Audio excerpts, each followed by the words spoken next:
Is there even going to be a presidential election next year? At the rate we're going, Biden's going to morph into his buddy Zelensky and cancel them like he did in Ukraine. At least Zelensky could use war as his excuse. But for Biden, he'll be able to draw upon the seeds his side has been sowing for a long time, that the nation is under attack from within by terrorists, insurrectionists, domestic extremists, and therefore we must end democracy to save democracy.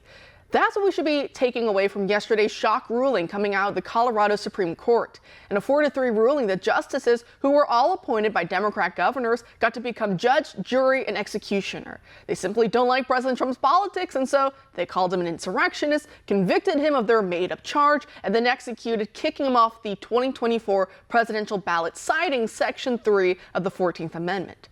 Where exactly is that separation of power and all that? Funny enough, the 4 justices who decided to kick Trump off the ballot all went to fancy Ivy League law schools on the East Coast, whereas the 3 dissenting justices all went to nice local law schools in the state. That's an important distinction to keep in mind if you remember what Andrea Kane and I discussed last night. We explained how the discrimination and gatekeeping at those prestigious East Coast law schools, how it's purposely designed to keep smart conservative people from breaking into the field. Therefore, stacking the pool of judges, prosecutors, and other attorneys in the left's favor. We're living through the bad fruits born of that decades-long mission now. The distinction is also important to keep in mind when looking at Noah Bookbinder, gloating on social media and taking victory laps. Bookbinder is the president of Citizens for Responsibility and Ethics in Washington, otherwise known as CREW, which is the group that successfully argued for kicking Trump off the ballot in Colorado. Investigative journalist Julie Kelly is bringing attention to this post by Jeff Carlson of Epic TV, and whose co-host we'll speak with after the break about COVID lab leak updates. But looking for the moment of what Carlson is noticing, quote, "It's the same Brookings/Crew characters over and over again. Norman Eisen, Barry Burke, and Bookbinder wrote the lengthy report, Presidential Obstruction of Justice for Use by Mueller. The report also discussed how Congress could impeach Trump. Eisen, a co-founder of Crew, went on to work for the Democrats' impeachment committee. Bookbinder stayed at Crew. In November 2022, Brookings published another report from Eisen for use by Fani Willis in her case against Trump. 3 of Eisen's co-authors are directly employed by Crew. 2 others are employed by Brookings. The legal information provided by Eisen is so detailed, so expansive, that it appears all Willis had to do was cut and paste Eisen's work into her indictments if she wanted to do so.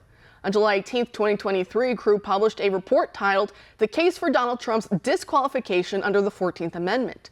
To prove their entire case, Crew relied on a paper from Eisen that targeted Trump in 2016 on the Emoluments Clause, which targets corruption, particularly when linked to a foreign state. But of course, there was a big problem with this line of attack, because the Emoluments Clause fit the crimes committed by Biden in Ukraine, China, and Romania, not anything Trump did. So they quickly ditched that argument and simply began claiming that legal scholars agree the 14th Amendment applies to Trump.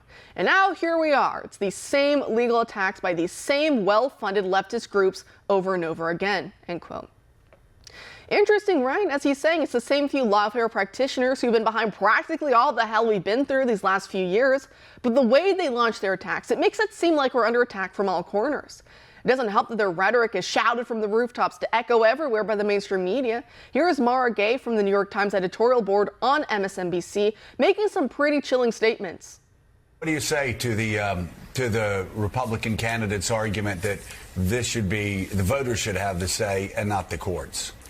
Why are you standing with Confederates who betrayed this country? And this is what they're standing with, is the spirit of those Confederates rather than the Americans who came together after a long and brutal civil war that was fought to keep the Union together, and clearly saw a threat in ex-Confederates running for office, so much so that they amended the Constitution to prevent those traitors from running for office. That should send a message that our election system, our electoral system, can be used for nefarious purposes against the democracy itself. It's clear. It's clear as day.